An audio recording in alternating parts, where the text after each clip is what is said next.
বন্ধুরা, আজকের গল্পটা একটু অন্যরকম হতে চলেছে, তাই পুরো গল্পটা শোনার জন্য অনুরোধ রইল। আজ আমার যে মানুষটির সাথে বিয়ে হলো, তার আগের স্ত্রীর একটি ছেলের সন্তান আছে। মাত্র একটি সন্তান রেখে তার আগের স্ত্রী মারা গেছে। এখন সে ছেলেটিকে দেখাশোনা করার জন্য আমাকে বিয়ে করেছে। ছেলেটার নাম আরিয়ান, বয়স 10.5 বছর কি 11 বছর হবে। আমিও জেনে শুনেই বিয়ে করেছিলাম। আমার স্বামী আমায় বিয়ে করেছিল তার কারণ তার ছেলে আরিয়ানকে দেখাশোনা করার জন্য। কিন্তু আরিয়ান ছেলেটি আমার দিকে প্রায় খারাপ দৃষ্টিতে চেয়ে থাকত। আমি বুঝতে পারতাম সে আমার কাছে কি চায়। একদিন স্বামী একটা কাজের জন্য পল্লী থেকে নগরে চলে গেলেন, আর এর মধ্যে বাড়িতে কেউ ছিল না। রাতে আরিয়ান বলল, মা, আমি আমার রুমে একা ঘুমাতে পারবো না। অথচ তার বাবা বাড়িতে থাকতে সে তার নিজের রুমে একা ঘুমাতো। আমার রুমে ঘুমানোর জন্য আমায় প্রতি রাতে বলতো। আমার আসল মা বেঁচে থাকলে আমাকে না করতে পারত না। তুমি মুখে মুখে না করে দিলে কি এসব বলে কান্না করতে লাগলো। আমি বলেছিলাম, এখন তুমি বড় হয়েছ, তোমার আলাদা রুমেই ঘুমাতে যাওয়া উচিত। আরিয়ান মাঝে মাঝে আবদার করত আমি যেন তাকে গোসল করিয়ে দেই। একদিন তার কান্না দেখে এবং কেন আমার রুমে ঘুমাতে চায় এই বিষয়টা জানার জন্য আমি বললাম, ঠিক আছে, তুমি আজ আমার রুমে থাকবে। রাত যখন 1:30 বাজে, তখন আরিয়ান আমার সাথে যা করেছিল তা শুনলে তোমাদের চোখ ছানাবড়া হয়ে যাবে। তাহলে আসল ঘটনাটা বলি। আজ আমার বিয়ে হয়েছে। বাকিরা সব নতুন বন্ধুর মতো আমিও বাসর রাতে বসে আছি। কিন্তু আজ আমার মনে নেই কোনো সংকোচ, নেই কোনো স্বপ্ন, আর নেই নতুন সংসার সাজানোর ইচ্ছা। কারণ আজ প্রথমবার নয় যে আমি এভাবে নতুন বসনে বসে আছি। এর আগেও ছিল এরকম একটি রাত যে কারো জন্য এভাবেই বসেছিলাম। আজ হয়তো সব একই রকম, শুধু মানুষটি বদলে গেছে।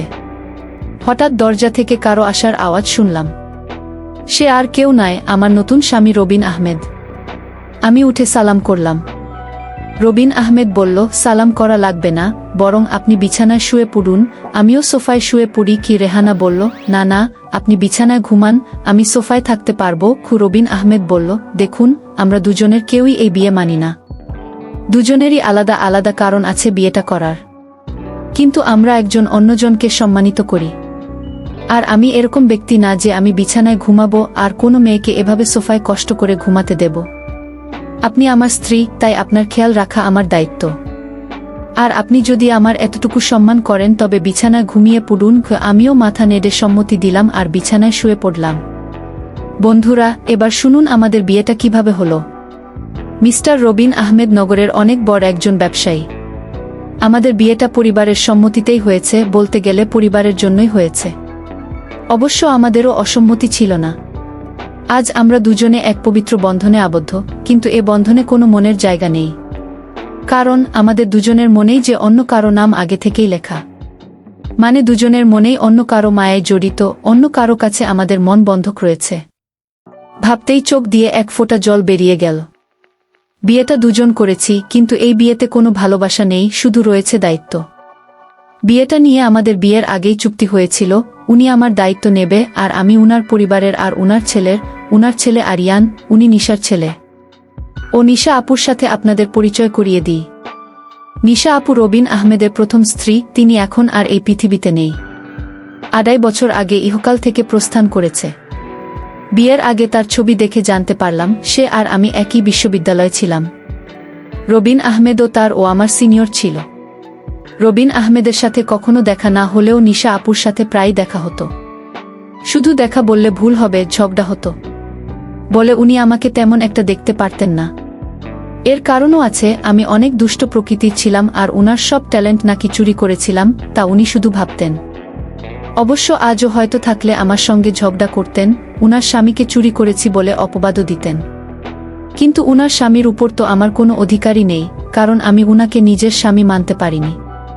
বিয়েটা করেছি শুধু পরিবারের জন্যে, আরিয়ানের জন্যে। আরিয়ান এখন 12 বছরের ছেলে, ক্লাস 4-এ পড়ে। দেখতে একদম তার বাবার মতো, যেমন সুন্দর তেমনি মায়াবী দেখতে। বিশেষ করে তার চোখ দুটি রবিন আহমেদের মতো। শুনেছি রবিন আহমেদের চোখে নাকি অনেক মায়া, কিন্তু কখনো তাকাইনি, কারণ এখন আর কারো মায়ায় পড়তে চাই না। একবার পরে অনেক কেঁদেছি, আর কাঁদার ইচ্ছা নেই, আর না কষ্ট সহ্য করার ক্ষমতা আছে। থাক, সব বাদ দিয়ে এখন ঘুমিয়ে পড়ি।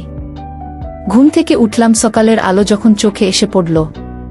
উঠে দেখি রবিন আহমেদ এখনো ঘুমোচ্ছে, কিন্তু জানালা থেকে আসা আলো তার ঘুমে ব্যাঘাত দিচ্ছে। তাই জানালার পর্দা বন্ধ করে দিয়ে আসলাম। এসে রেডি হয়ে বাইরে চলে আসলাম। এসে দেখি আমার শাশুড়ি মা আর ভাবি আগে থেকেই উঠেছে। তারা বলল, আরে বৌমা, তুমি এত সকালে কেন? রেহানার শাশুড়ি মাকে বলল, আসলে মা, ঘুম ভেঙে গিয়েছিল তাই গিয়ে। ভাবি বলল, তা ঠিক আছে, কিন্তু আমাদের নতুন বুনা, কোনো সাজ না কোনো গয়না। যাও, এখনই পরে আসো। ভাবি, আসলে আমার সাজাগোজা পছন্দ না। ভাবি বলল, জানি, তাই তো গতকাল নিজের বিয়েতেও সজনী মা বলল, বিয়েটা কি তেমন ভাবে হয়েছে নাকি? তোর দেবার জন্য কিছুই করতে পারলাম না। ভাবি বলে, থাক মা, বাদ দেন। আমাদের নতুন ভূত এমনিতেই চাঁদের টুকরা, ওর সাজাগোজা লাগবে না। ভাবি, আমি বুঝি সুন্দর না? মুখ গোমরা করে মা বলল, তুইও খুবই সুন্দর কিন্তু মা, জানো, আমি ছেলে হলে ঠিকই আমার দুই ভাবির প্রেমে পড়তাম। পিছন থেকে এসে মাকে বলল, ভাবি বলতো ছোট ভাবির প্রেমে পড়তি। অবশ্য আমিও পড়তাম, আমার যা এত সুন্দর। সবাই হাসাহাসি করতেছে। রেহানা বলল, মা, আমি আপনাদের জন্য চা বানিয়ে আনি। মা বলল, আরে না, তুই বস, আমরা সব করব। রেহানা বলল, মা, আমার ভালো লাগে না এমনি বসে থাকলে। রেহানা, প্লিজ মা। ভাবি বলল, আচ্ছা, তাহলে আমি সাহায্য করি, আর সাথে অনেক গল্প করব, কেমন রেহানা? আচ্ছা। রেহানা চা বানালো আর নূপুর ও ভাবির সাথে গল্প করল। আসলে গল্প করছিল না, শুধু শুনছিল। চা বানানো শেষে নিয়ে আসে। এসে দেখে মা, বাবা আর রবিন আহমেদের ভাইজা বসে আছে, বসে বসে গল্প করছে। সবাইকে চা দিল। বাবা বলল, বাহ, অনেক মজা হয়েছে। তোমার চায়ের থেকেও মজা হয়েছে সুজন। হ্যাঁ, অনেক অনেক ভালো হয়েছে। নূপুরকে একটু চা বানানো শিখিয়ে দিস। কি বানায় টেস্ট বুঝি না। নূপুর বলল, কি এত বড় কথা? কাল থেকে 1 সপ্তাহ তোমার চা বন্ধ। সুজন বলল, না না, আমি তো দুষ্টুমি করে বলেছি। তুমি তো জানো আমি চা ছাড়া থাকতে পারি না। এভাবে সবাই চা খেয়ে নিলাম। তারপর আমি আমার স্বামীর রুমে গেলাম। গিয়ে দেখি অবাক কাণ্ড। রবিন আহমেদের ছেলে, অর্থাৎ আমার স্বামীর ছেলে, তো আমারই ছেলে। সে তো বড় দুষ্টু হয়ে গেছে, অল্প বয়সে মনে হয় পেকে গেছে। গিয়ে দেখি একটা পুতুল হাতে নিয়ে বলছে, তুমি কবে আমার হবে মা? আমার কবে তোমার কাছে টেনে নেবে? আমি যে আর থাকতে পারছি না মা। আমি অবাক হয়ে তার কথাগুলো শুনতে পেলাম। কোনো মাকে সে চায়? আর মায়ের কাছে তার কিসের চাওয়া? আর তার মা তো বেঁচে নেই। তাহলে আমাকে নিয়ে কিছু বলছে নাকি? এত ছোট ছেলে, এই বয়সে সে পেকে গেছে? কি বলছে কিছুই বুঝতে পারছি না। কিছুদিন পর আমার স্বামী ব্যবসার কাজে বাইরে গেলেন কিছুদিনের জন্য। আরিয়ান ছেলেটি আমার দিকে সবসময় এক অদ্ভুত দৃষ্টিতে তাকিয়ে থাকে। মনে হয় তার চোখের ভিতর হাজারো পিপাসা। আমি হঠাৎ জিজ্ঞেস করলাম, এই আরিয়ান, তুমি এভাবে আমার দিকে তাকিয়ে কি দেখছো? সে বলল, আমি আপনার চেহারা দেখছি। আপনার চেহারায় এতটাই মায়া যে আপনার চেহারায় আমি একটা অদ্ভুত জিনিস দেখতে পাই। আমি তো কথা শুনে অবাক। এতটুকু বাচ্চা ছেলে এসব কি বলে? হঠাৎ আমাকে জিজ্ঞেস করে ফেল, আচ্ছা মা, তুমি বাবাকে কেন বিয়ে করলেন? আমি বললাম, দেখো, তুমি ছোট মানুষ, আর তাই তোমাকে দেখাশোনার জন্য তোমার বাবা আমাকে বিয়ে করেছে। আরিয়ান ইদানিং দেখছি আমার দিকে অদ্ভুত দৃষ্টিতে তাকিয়ে থাকে। আমি যেখানে যাই সেখানে আমাকে ফলো করে। আমি গোসল করতে গেলাম, আরিয়ান বলছে, মা, অনেকদিন হলো আমার মা আমাকে গোসল করিয়ে দেয় না, আমাকে ভাত খাইয়ে দেয় না। মা, তুমি তো আমার মা, যেহেতু আমার আগে মা মারা গেছে, এখন আমার মা হিসেবে আমার আব্বু তোমাকে বিয়ে করে এনেছে মায়ের শূন্যতা পূরণ করার জন্য। মা, আমাকে তোমার হাতে গোসল করিয়ে দাও। আমি বললাম, দেখো আরিয়ান, তুমি যখন ছোট ছিলে তখন তোমার মা তোমাকে গোসল করিয়ে দিত। আর এখন তো তুমি বড় হয়েছ, তুমি নিজ হাতে গোসল করতে শেখো। আর তুমি এখন বড় হয়েছ, তাই এখন আর আমি তোমাকে কিভাবে গোসল করিয়ে দিব? বন্ধুরা, ভিডিওর মাঝখানে একটা কথা বলতে চাই। আমি তোমাদের সর্বদা হাসি খুশি রাখার জন্য খুব কষ্ট করে ভিডিও বানাই। তাই তোমাদের কাছে অনুরোধ থাকবে, অবশ্যই ভিডিওটি দেখে একটি লাইক করবেন এবং SMAGK চ্যানেলটি সাবস্ক্রাইব করে পাশে থাকবেন। তুমি নিজেই করতে পারবে, বাবা উসে বলল, থাক মা, পর কখনো মা হয় না। আমি বুঝতে পারলাম আমাকে তোমার কোনো হেল্পও করতে হবে না। এই বলে আরিয়ান চলে গেল। আমি চিন্তা করলাম, আমার কি কোথাও ভুল হয়েছে? আমি তো এখন তার মা, আর তাই মা হিসেবে আমার কর্তব্য পালন করা উচিত ছিল। কিন্তু সাহায্য তো তার বাবা বাড়িতে থাকাকালীন আমার হাতে গোসল করতে চাইতো না। আজ বাড়িতে তার বাবা নেই। আসলে কারণটা কি? বিষয়টা আমি কিছুই বুঝতে পারছি না। এসব ভাবতে ভাবতে রাতের রান্না শেষ করে আমার রুমে গিয়ে আরিয়ানকে ডাক দিলাম। গিয়ে দেখি আমার একটা ছবি হাতে নিয়ে ছবিটির সাথে কি যেন বলছে, আর ছবির সাথে এক অদ্ভুত আচরণ করছে আর বলছে, আমার মনের আশাটুকু কবে পূরণ হবে মা? আরিয়ান চোখের পানি ছেড়ে কান্না করছে আর বলছে। আমি ডাক দিলাম, আরিয়ান তুমি কান্না করছো কেন? তোমার কি হয়েছে? আরিয়ান বলল, কিছু হয়নি মা, আমি আসছি, তুমি যাও। ও আমি এক গভীর চিন্তায় পড়ে গেলাম। আরিয়ান আমার কাছে কি চায়? তার দৃষ্টিভঙ্গি আমার কাছে স্বাভাবিক মনে হচ্ছে না। আরিয়ান খেতে বসলো আর তার মাকে বলতে লাগলো, মা আজ রাতে আমি তোমার রুমে ঘুমাবো। আমার ওই রুমে একা একা ঘুমাতে ভয় লাগে। আমি বললাম, আরিয়ান তুমি এখন বড় হয়েছ, তোমায় ভয় পাবার কথা না, তুমি তোমার রুমে ঘুমাও, কিছু হবে না। আরিয়ান আমার কথার জবাবে বলল, আরে মা, আমার আসল মা যদি বেঁচে থাকতো তাহলে এভাবে মুখে মুখে না করতে পারতো না। আমার সব ইচ্ছা আমার মা পূরণ করত। আচ্ছা আরিয়ান, তোমার কাছে একটা প্রশ্ন। তোমার আব্বু যখন বাড়িতে ছিল তখন তুমি তোমার সব আবদারের কথা বলতে না। এখন তোমার আব্বা বাড়িতে নেই আর এখন তোমার অনেক আবদারের কথা বলছো কেন? বাবা মা, তুমি আমার কষ্ট বুঝবে না। আমি তো কিছুই বুঝি না, সব তুমিই বোঝো। এসব কথা বাদ দিয়ে এখন ঘুমাতে যাও, রাত অনেক হয়েছে। আরিয়ান চোখের পানি ছেড়ে তার রুমে চলে গেলেন। আর আমি শুয়ে শুয়ে আরিয়ানের আবদারের কথা ভাবতে লাগলাম।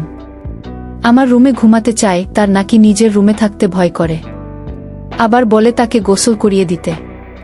আমার ছবি হাতে নিয়ে ছবিটির সাথে গুনগুনিয়ে কি জানি বলে। না হয় আমি কিছুই ভাবতে পারছি না। এসব ভাবতে ভাবতে আমার কিছুতেই ঘুম আসছে না। হঠাৎ আরিয়ানের রুমে একটা আওয়াজ শুনতে পেলাম। আমি জানালা দিয়ে উকি দিয়ে দেখি ছবিটি হাতে নিয়ে ছবির সাথে এক অন্যরকম আচরণ করছে, আর মাঝে মাঝে হাসছে, আবার কান্নাও করতেছে। আমি এসব ভাবতে ভাবতে পাগলের মতো হয়ে গেলাম, কিছুতেই ঘুমাতে পারছিলাম না। কিন্তু হঠাৎ আমার মাথায় একটা বুদ্ধি এলো, আসলে আরিয়ান আমার কাছে কি চায় তাই আমার জানতে হবে। তাই আমি সিদ্ধান্ত নিলাম, আমি আমার রুমে তাকে থাকতে দিব আর আমি ঘুমাবো না, ঘুমের ভান করে থাকব। তাহলে বুঝতে পারবো আসলে আরিয়ান আমার কাছে কি চায়, তা স্পষ্ট হয়ে যাবে। তারপর দিন আমি আরিয়ানকে বললাম, আরিয়ান আজ তোমাকে আমার নিজের হাতে খাবার খাইয়ে দিব, তুমি খাবে না? আরিয়ান বলল, না মা, আমি তোমার হাতের খাবার খাবো না, কারণ তুমি আমার আবদার পূরণ করো না। ঠিক আছে বাবা, তোমার সব কথা রাখবো, তুমি এবার আমার হাতের রান্না করা খাবার খেয়ে নাও। সে বলল, সত্যি বলছো মা? হ্যাঁ সত্যি, সত্যি। এবার আরিয়ান খুশি হয়ে সে আমার হাতের খাবার খেলো। ঠিক আছে বাবা, তাহলে আজকে তোমাকে তোমার রুমে থাকতে হবে না, তুমি আমার রুমে ঘুমাবে। কারণ আমি এখন বুঝতে পারছি বড় রুমে থাকতে তোমার ভয় লাগে, তাই না? আরিয়ান বলল, তাহলে তুমি আমার কষ্টটুকু বুঝতে পেরেছ। তারপর আরিয়ানের বাবার ফোন আসলো। সে ফোনে জানিয়ে দিল তার আসতে আরও কয়েকদিন দেরি হবে, তুমি ছেলের প্রতি খেয়াল রেখো। আমি মনে মনে একটু খুশি হলাম, কারণ যদি আমার স্বামী এসে পড়ত তাহলে আরিয়ান আমার কাছে কি চায় তা হাতে নাতে ধরতে পারতাম। ভালোই হলো। তারপর রাতের খাবার খেয়ে আরিয়ানকে ডাক দিলাম, আরিয়ান তুমি আমার রুমে আসো। আজ তুমি আমার রুমে ঘুমাবে, শুধু আজ নয়, যতদিন তোমার বাবা আসবে না ঠিক ততদিন পর্যন্ত, বুঝলে? লক্ষ্য করলাম আরিয়ান অনেক খুশি হয়েছে। তারপর রাতের খাবার শেষ করে আমি ঘুমের ভান করে শুয়ে রইলাম। এদিকে আরিয়ানও শুয়ে পড়ল। রাত যখন 2:30 বাজে তখন দেখি আরিয়ান ধীরে ধীরে বিছানা থেকে উঠে পড়ল। তারপর হাত দিয়ে শিওর হলো আমি ঘুমিয়েছি কিনা।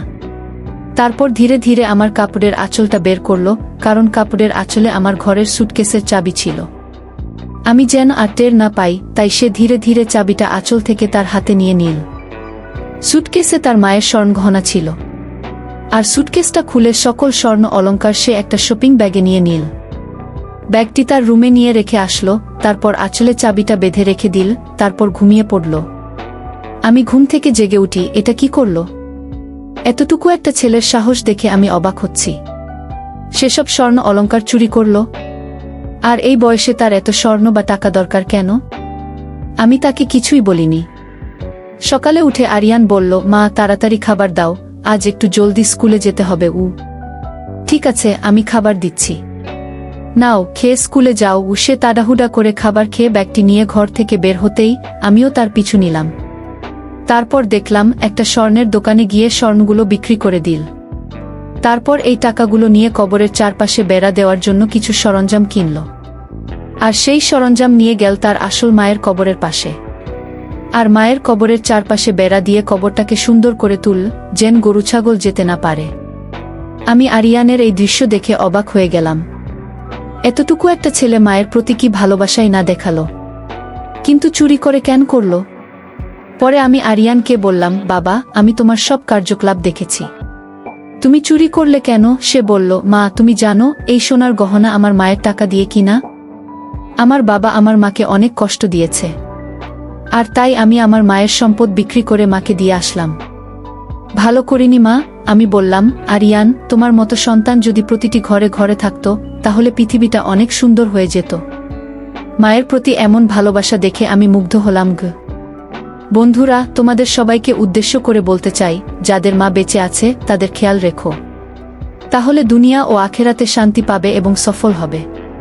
তো বন্ধুরা, আজকে এই পর্যন্তই।